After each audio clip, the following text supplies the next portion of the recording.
My cat went missing. That's my daughter, Sophie. We started walking around the neighborhood checking for her. For most of the afternoon and evening on Easter, our indoor cat, Bella, got outside and was missing. We put out her litter box so she would notice it and come home. I was worried about the cat, but honestly, a big part of me was probably more worried about Sophie. It was night time, and Mom heard a meow, and she checked and noticed Bella at the front door, meowing to come in. I got really happy and started crying. I think it's interesting that from a normal home like ours, to the houses of celebrities, to the lairs of dictators, and even to the White House, having an attachment to an animal is something that happens across the globe. On this episode of That Doesn't Happen Every Day, the podcast in which we interview everyday people about things that don't normally happen every day, we hear about the pets of Hunter S. Thompson, Stalin, Abraham Lincoln, and even Curt Cobain, all the while trying to see if there is anything that can be learned about why people have the pets they have. Quick note, usually I try to base the shows on oral histories or interviews I'm able to get. However, I like animals so much, and I'm so curious about why these different people had the creatures that they did, that I'm going to break my own rule a little bit and just go for broke. When I was a kid, I'd heard that William Jefferson Clinton had a cat named Socks that lived in the White House. However, what I didn't know is that almost every U.S. president has had pets of some kind. In some cases, a lot of them. Starting at the beginning, U.S. President George Washington had a boatload of pets. He had 3 American foxhounds called Sweet Lips, Scentwell, and Vulcan. He also had black and tan coonhounds, one of which was named Drunkard. I don't know if it just wasn't good at its job or, well, if it liked to drink in a time when even children drank. Long before the formation of the Democrat Party or the Republicans as well, George Washington also had a pet donkey that was gifted to him from King Charles III of Spain. Apparently, Spanish donkeys were renowned at the time, and an article from ourwhitehouse.org said Washington was trying to use them to build super mules.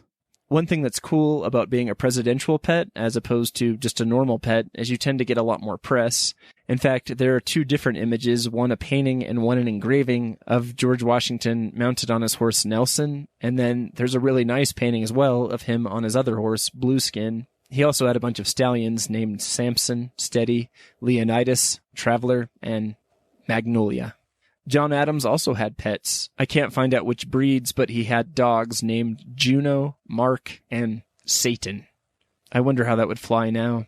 Thomas Jefferson, who was known for being a bit eccentric, had a bunch of mockingbirds. His favorite one was named Dick. Jefferson also had 2 grizzly bear cubs, a male and a female, that were given to him by Captain Zebulon Pike. Well, you would think that a guy named Captain Zebulon Pike would, be a fisherman in the Bible. He was actually the guy that they named Pikes Peak for, down in Colorado. Despite his eccentricities, even Jefferson said the grizzlies were too dangerous and troublesome to keep, and gave them to a museum. I've never wanted to be president, but after hearing that people might give you gifts like grizzly bear cubs, I think I'm interested now. Jefferson had nearly 40 sheep that grazed at his house, not at the White House, but at Monticello, and apparently one of the rams was said to have killed a little boy. I think now that would be a media firestorm, but at the time, a lot of people were accidentally or on purpose killed by different animals. Next up, James Madison's wife, Dolly, had a parrot named Polly. Apparently the parrot outlived both James and Dolly Madison. James Monroe had dogs, including some who were apparently provided by the Marquis de Lafayette, who was actually wounded fighting on the American side during the Revolution. He survived and apparently supplied future presidents with this pet and possibly others. John Quincy Adams, the 6th president, had a wife who had silkworms. First Lady Louisa Adams would unwind the silkworms' cocoons and make silk out of it. John Quincy Adams was also believed to have had an alligator. I'm going to link an article from Snopes in the description. It basically says that it can't confirm or deny the alligator story. According to Snopes, it's more likely that General Lafayette was the one with the pet alligator, and it was just sort of stored in the East Wing with his other things while he stayed at the White House for a while. President Andrew Jackson, a.k.a. Old Hickory, who was known for being tough and even cane-whipped a man who tried to shoot him, is rumored to have kept gamecocks, a.k.a. the roosters that fight each other, but I had trouble finding out if he really did keep fighting cocks or if he just really liked watching cockfights. He also had a parrot. Apparently this one was just named Pole, and it liked to swear. She also outlived her owner and was even taken to his funeral for some reason, but had to be taken out because she kept cursing and swearing at the funeral. What I'm about to share about Martin Van Buren is probably not true. There's a story that he was given 2 tiger cubs from Saeed bin Sultan of Oman, but Congress forced him to donate the tigers to a zoo. Apparently, though, this story is probably not true, and I don't know about his other pets. William Henry Harrison, who was famous for giving a 2-hour inauguration speech and then dying in office a month later, only had a cow and a goat as pets. I guess he wasn't around long enough to get anything really cool, but truth be told, if I had a pet goat, I'd be pretty excited just the same. John Tyler had an Italian greyhound and a canary. James K. Polk is one of the 2 presidents known to have lived petless. As we progress down the list, I'll have you guess who you think the other one might be. Zachary Taylor had horses, as did Millard Fillmore. Since having a horse back then was basically like having a car, I don't know where they drew the line between pets and transportation, but this is what I could find listed. Franklin Pierce did a gift exchange with Japan and got 2 Japanese chin dogs. He also got 2 birds in the deal. James Buchanan had a Newfoundland, which is one of my favorite dogs, a pet eagle, and 2 Thai elephants. So just based on his pets, I'm forced to say so far on the list, he is my favorite. By the way, those 2 elephants were sent to him from Siam, now Thailand, but they didn't make it to the U.S. until Abraham Lincoln was in charge, and he didn't want them. If I could interview anyone from history on this podcast, it might be the poor guy tasked with going to the guy who delivered 2 elephants and had to say, we don't want those. And then say that those elephants had to be taken back roughly 8,500 miles to Siam, aka Thailand, where they were from. Honestly, I don't know what happened to them, but they were refused by Lincoln. I think Lincoln should get a pass for not taking those elephants, though, because when they got there, he either was about to see, was seeing, or had just seen his whole country go to war with itself, and, understandably, was probably a little distracted. Next up, Abraham Lincoln. He had Nanny and Nanko, who were both goats, a turkey named Jack, who was supposed to actually be Christmas dinner, but Lincoln's son Tad got in the way of that. Lincoln is also said to have had a dog named Fido, and apparently that dog was the trendsetter for, well, naming your dog Fido. One of the most awful things I found so far about presidential pets is that Fido was also murdered a few months after Lincoln was. Apparently, a drunk with a knife killed the dog. I'm almost as angry at the guy who killed the dog as I am at John Wilkes Booth. Lincoln also had cats. One, he said, was smarter than my whole cabinet. In addition to the quintessential horses and a rabbit, he also had a pig that lived on the White House grounds. I don't know if it ever got eaten or what happened to it. It's unclear if Andrew Johnson really had pets, but he fed white mice that he found in his bedroom. Ulysses S. Grant also had horses, and he also had a Newfoundland and a parrot. I don't know what the parrot's name was. Rutherford B. Hayes actually had a Cocker Spaniel, Newfoundland, English Mastiff, Greyhound, miniature Schnauzer, hunting dogs, one dog just listed as a dog. He also had a cat named Siam, who was apparently the first Siamese cat in the United States. James A. Garfield was also a horse and dog man. Chester A. Arthur had a rabbit and 3 horses, in addition to the dogs and birds that Grover Cleveland kept. He also had hundreds of imported fish, including exotic fish and common goldfish. He even had a paradise fish that was given to him from the ruler of Thailand. There's a photo from the late 1800s taken of President Benjamin Harrison on the lawn of the White House with his grandkids, and they have a wagon hooked up to a goat that apparently could pull it. The goat's name was Whiskers.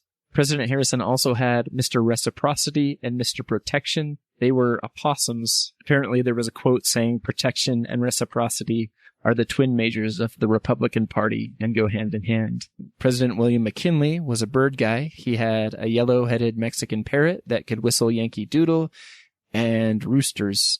He also had kittens that were given to him by a Spanish ambassador. Theodore Roosevelt, who was known for being very about animals and nature and had a great deal to do with developing the national park system, has the longest list of critters of any president. He had Admiral Dewey, Bishop Duane, Dr. Johnson, Father O'Grady, Fighting Bob Evans. All of those were actually just guinea pigs, but they had cool names. There was a favorite horse, a hen named Baron Spreckle, Bill the Lizard, who was a horned toad, likely brought from California, a garter snake named Emily Spinach because it was green as spinach and as thin as Aunt Emily, 2 terriers, Jack and Pete. In fact, Pete got sent to Long Island after chomping on one too many legs. Another pet was named Jonathan Edwards. It was a bear, a small black bear from West Virginia. Apparently, it was sent to the Bronx Zoo eventually, but I have to wonder where it got to live before it was sent to the zoo. They had a rat named Jonathan, and even a badger named Josiah or Josh. I didn't know you could keep a badger. Roosevelt also had a pig named Maud, and also, like Lincoln, had a rabbit named Peter Rabbit. Apparently, that rabbit was even given a proper state funeral. They had a one-legged rooster named Fierce, and even a lion. President William Howard Taft's family had a Holstein cow as a pet, and apparently it went missing for 2 days. I don't know how anyone could miss a cow wandering around the streets of D.C., but apparently it wasn't as simple as that. Pauline, the presidential cow, was something of a celebrity and got invited to go to the 1911 International Dairymen's Exposition in Milwaukee. She actually went missing not in D.C., but when her private rail car was en route to Milwaukee, and it got mixed up with a car of common cows, and she was shipped to a Chicago stockyard and could have been butchered, but luckily she was found and delivered safe to her appearance in Milwaukee. In fact, at the exposition, little bottles of her milk were sold for 50 cents. You could drink the same milk that the president drank. At any rate, the cow was eventually replaced with a dog, which the Tafts thought was a better pet for their daughter. Woodrow Wilson also liked sheep, and at one point had 48 of them feeding on the White House lawn. You can still see pictures of it. The wool that was harvested from the sheep was sold to benefit the Red Cross. Warren G. Harding not only had dogs, but canaries, apparently so many that not all of their names were recorded, and a squirrel named Pete. Calvin Coolidge also had an extensive list of pets. Most of them were dogs, but his family also had a raccoon named Rebecca. According to WhiteHouseHistory.org, Rebecca was given to the Coolidge family in 1926 by a supporter from Mississippi who suggested that the raccoon be served up for Thanksgiving dinner. I didn't know that was a thing, but this is what the sources say. Fortunately, the family fell in love with Rebecca, or at least didn't want to eat a raccoon. And eventually, First Lady Grace Coolidge even had a treehouse, or kind of a pen in a tree, built on the White House grounds for Rebecca the raccoon. They also had a male raccoon named Reuben, who was supposed to be Rebecca's boyfriend or husband. It was basically acquired as a pet for their pet, to be its friend, but he ran off and was never recovered. Although Calvin Coolidge was a Republican, he also had a donkey named Ebenezer, canaries named Nip and Tuck, more canaries, more birds, and a bobcat named Smokey. The Coolidges were also apparently lion people, as in they had, 2 lions. They were named Tax Reduction and Budget Bureau and were from Johannesburg, South Africa. I'm not sure where they actually lived, though. They also had a wallaby, a small antelope, and a black bear from Chihuahua, Mexico. It does sound like most of their exotic animals got sent to zoos, though. As an Easter gift, I don't know from who, Mrs. Coolidge was given 13 ducks and attempted to raise them in the White House bathroom, but eventually she sent them to a zoo as well. I know that makes her sound crazy, but if you've ever had small birds, like chicks, it's pretty normal to kind of have to keep them in your house when it's cold. Maybe that's what she was doing, but again, that's a lot of ducklings, and I pity the staff that had to help her. President Herbert Hoover had a lot of dogs and a cat named Mr. Cat. He also had a wild opossum that moved into that treehouse that had been built before for the raccoon Rebecca. Don't know if Rebecca was still there or what happened with that.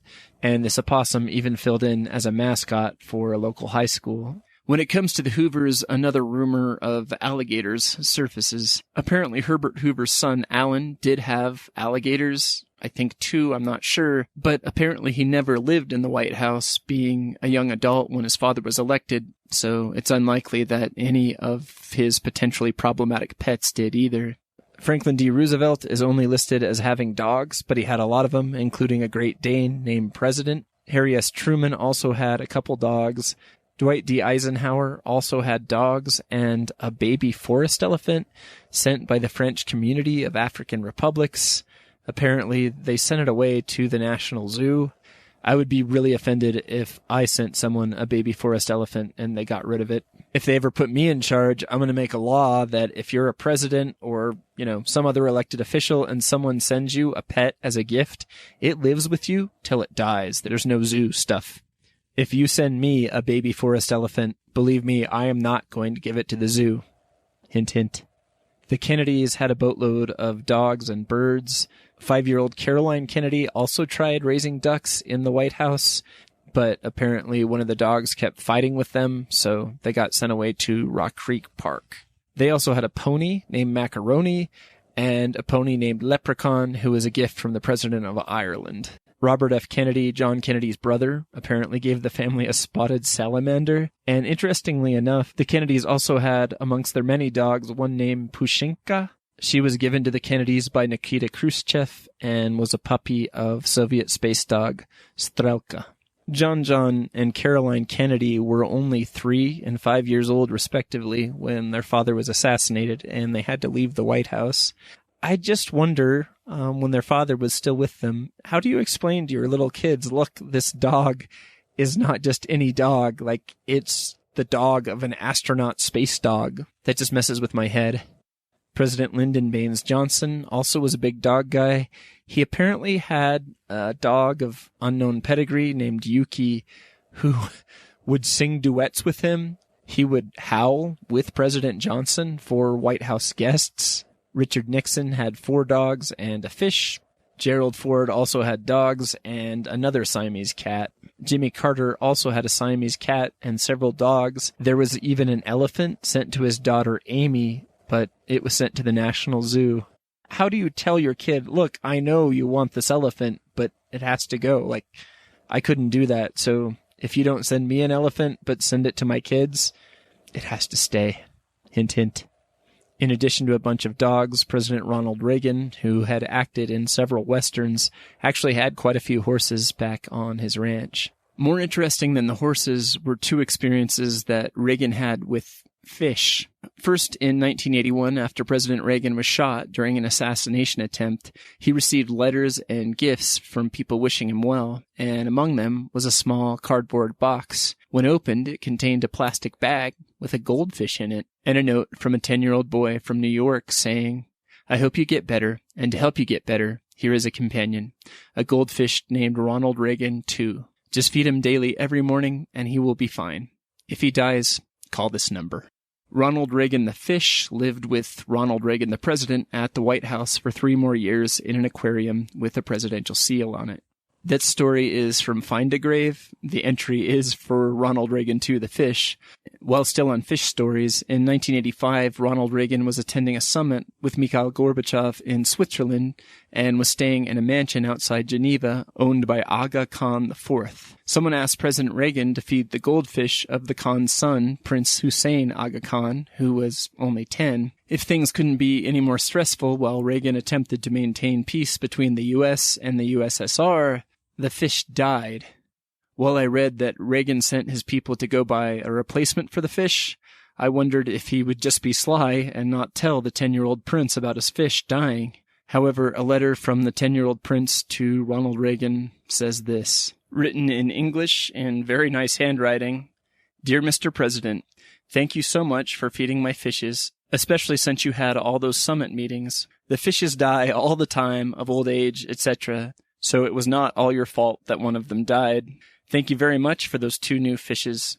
They are beautiful. And thank you for the nice letter you left here for me. It was really kind of you to write it. I hope you and Mrs. Reagan have a very happy Christmas. Happy New Year, Hussein Aga Khan. Not only was Reagan honest with the 10-year-old prince about his fish dying, but he got him 2 more and then froze the remains of the dead fish. I assume so that the family could pay their respects to the dead fish if they saw fit. George Herbert Walker Bush, the first President Bush, had 2 dogs. One of them was named Millie, who was credited as having dictated a book to First Lady Barbara Bush. The book went on to reach number 1 on the New York Times bestseller list, and its proceeds were donated to a literacy group. Considering how hard we looked for my daughter's cat, I hope it starts dictating something best-selling to me soon. Bill Clinton had Socks the cat and a chocolate Labrador named Buddy. George W. Bush, the second President Bush, had a whole bunch of dogs and a longhorn cow named Ophelia. It didn't get to go to the White House that I know of. It lived on Bush's ranch in Texas. Barack Obama had a Portuguese water dog named Bo and another Portuguese water dog named Sonny. President Trump is the second president on this list that doesn't have any pets that I could find out about. He's now serving a second term, and at the time of this recording, apparently still doesn't have any pets. If I were him, I would be the first president to get a llama, because I think they're cool. Or maybe he could be the first president to rule out any suspicions of alligators in the White House and go ahead and get one, because I think they're cool.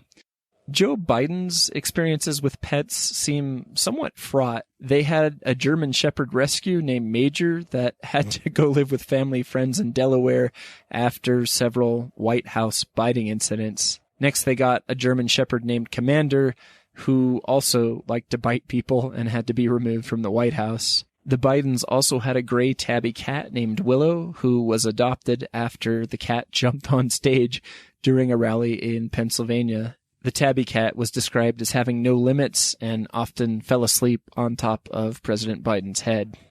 If you're not bored yet, I thought we would go now from presidents to dictators. The story of Adolf Hitler's dog, Blondie, is one that, I just can't get over. He did apparently let Blondie sleep in his bed, but at the same time, in 1944, when Hitler was planning his own suicide, knowing that Russian troops were on their way to his bunker, he took the cyanide capsules he'd been given to commit suicide and ordered his physician, Werner Heiss, to test one on Blondie, and Blondie died as a result. It's said that as Hitler looked down on his dog's remains, he was expressionless at first, and then became completely inconsolable, though. Apparently, one of the people that was there during the time of Blondie's death said that the other people in the bunker where Hitler was still trying to be Hitler were more upset about Blondie's death than Eva Braun's suicide that came soon after. We think of dogs as being man's best friend, when they're not chasing ducks or biting people around the White House. I have to wonder, was Blondie a nice dog? You would think that sleeping in the same bed as Hitler and, being surrounded by high-level Nazis probably all of her life, maybe the evil would rub off on her. We always like to think that animals have a sixth sense about people. Did Blondie know about her master?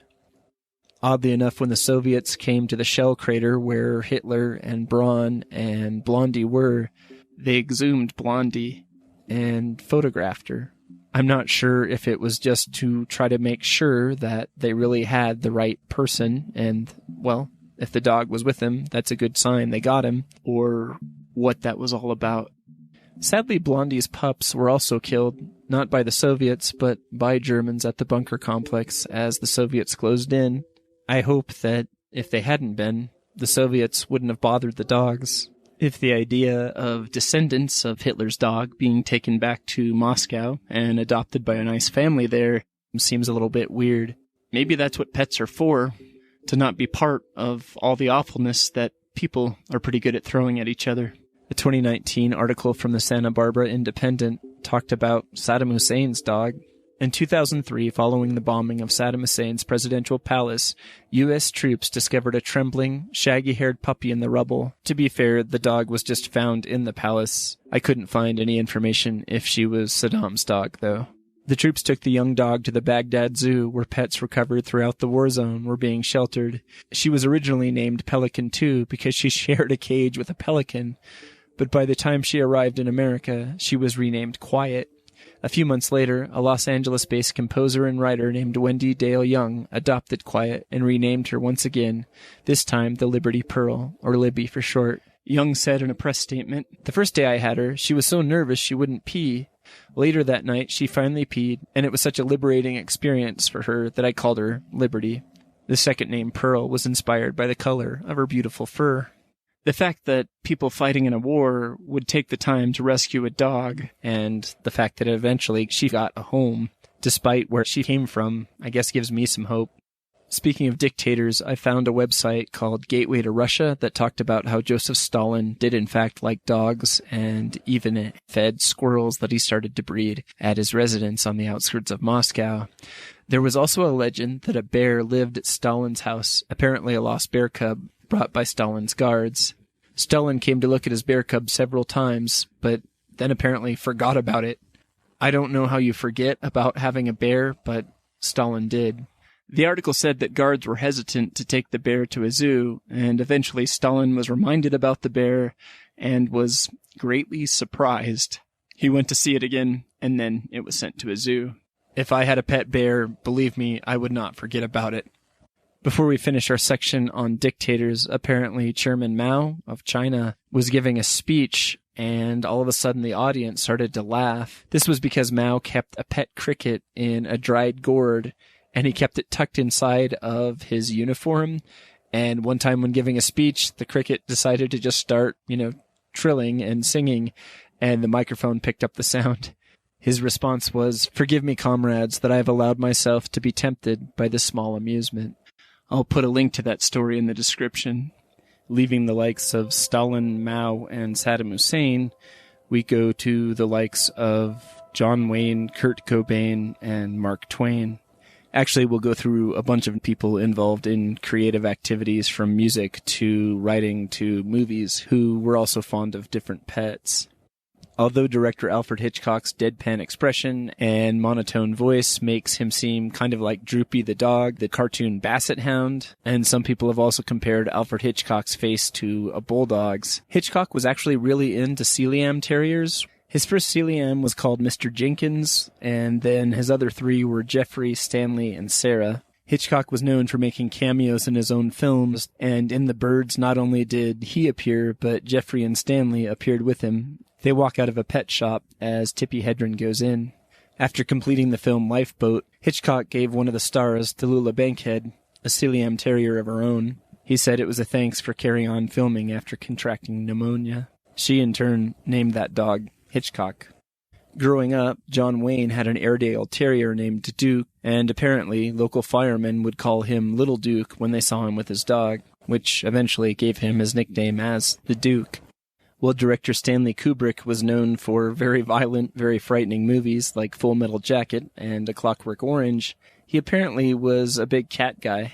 An article by Nathan Williams said that Stanley Kubrick had 7 cats and would sometimes even bring them to the set and let them lay around on the editing table. Curt Cobain, the lead singer and guitarist for Nirvana, apparently had several cats, as well as a white rabbit named Stu, and 6 turtles that Cobain kept in his bathtub. Apparently he loved how the turtles didn't show any emotion, which I think is funny considering how intense he was on stage. In true Nirvana fashion, he also had a pet rat named Kitten. Amongst the kittens, or cats that he had, one was named Spina Bifida. In keeping with loud, intense music, John Lydon, a.k.a. Johnny Rotten, the lead singer of the Sex Pistols, has apparently said he generally believes that animals shouldn't be domesticated and should be wild and free, but did have a hamster named Sid Vicious, and eventually, the Pistols' bassist, Simon Ritchie, was given the same name. My son Clayton found out about what I've been working on and wanted me to tell you that Billy Joe Armstrong, the lead guy from Green Day, had a dog named Rocky. I thought it would be like a pit bull or some intense dog. Turns out Rocky was a cockapoo. Rocky actually passed away a few years ago, and I'll post some videos of Green Day playing songs with Rocky, and Rocky kind of sings along with the band. On the literary side of things, Mark Twain, who was famous for writing The Adventures of Tom Sawyer and Huckleberry Finn and a lot of other stories, apparently also really, really liked cats. He's quoted as having said, "If man could be crossed with a cat, it would improve man, but would deteriorate the cat." When Mark Twain traveled, he would rent cats to take the place of his left-behind companions. While visiting Dublin, Ireland, he rented 3 kittens and named one Sackcloth. The other 2 shared the name Ashes. Apparently, when he had to leave behind rental cats, he would leave enough money to kind of take care of them for the rest of their life.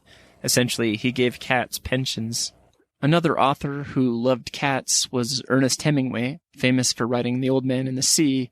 He was known for loving bullfighting, hunting, and apparently even got into a fist fight during an argument over the hair on his chest. I'll link that in.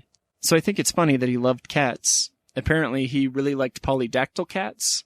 Polydactyl cats have a condition where they grow an extra toe, and it makes their paws look even bigger, kind of like they're wearing mittens. While most museums don't seem to really like pets, his former home in Key West, Florida, now a museum, is home to 60 cats, many of whom are polydactyl.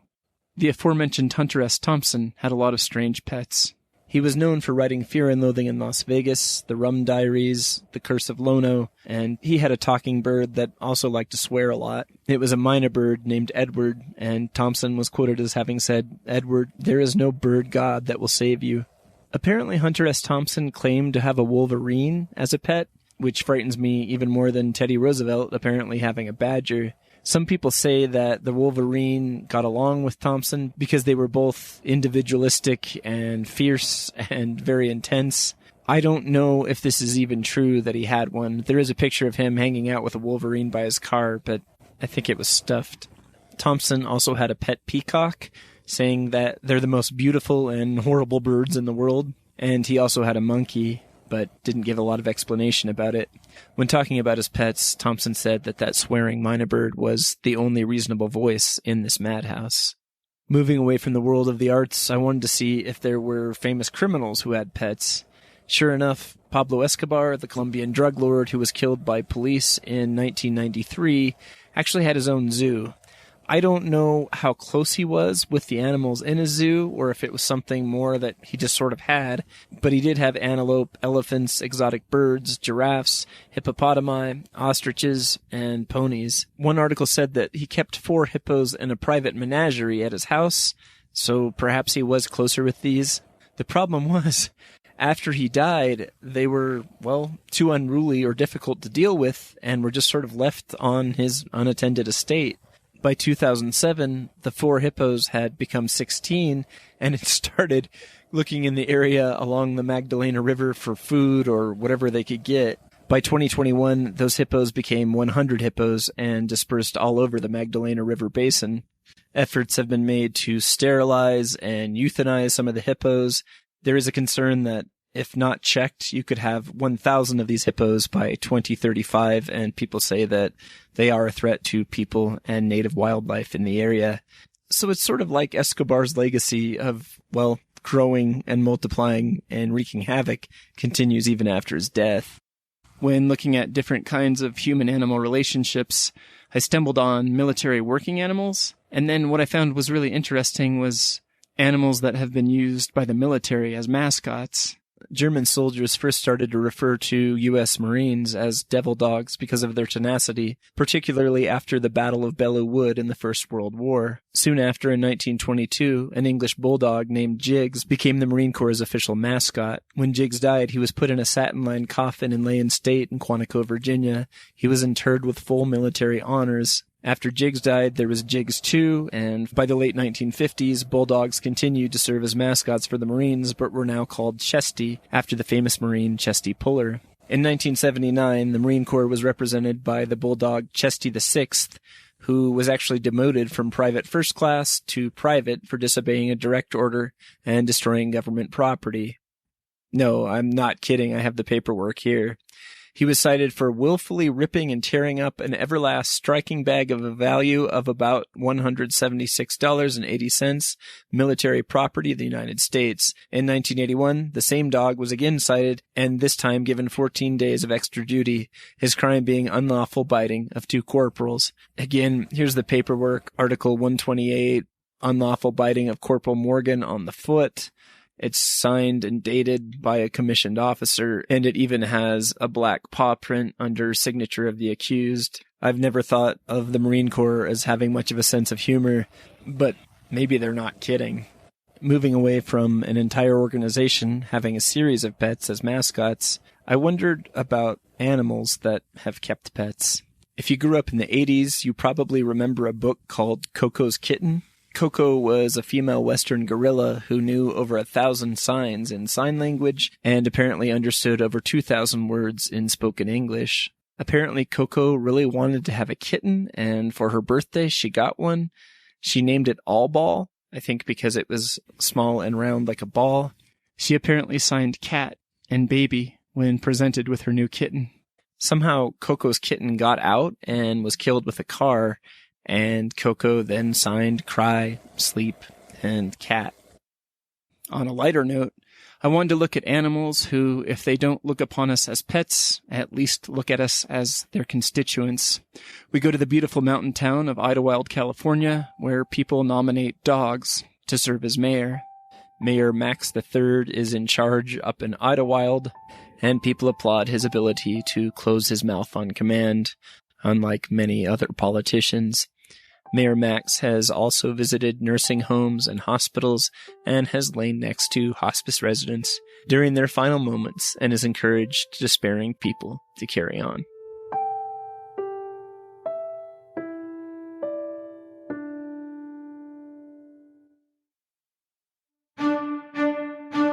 I want to thank you for listening to this episode of That Doesn't Happen Every Day. Shout out and thanks to my daughter and son for helping me with this episode. I have done my very best to cite all of my sources in the description, so please check that out. Thank you to KHOL in Jackson for playing this episode. If you've enjoyed this episode, please do a search for That Doesn't Happen Every Day. Every day is 2 words in this case, podcast, and you can listen to every episode I've ever done completely for free. Thank you again for listening. I hope to have a new episode to you in about 2 weeks.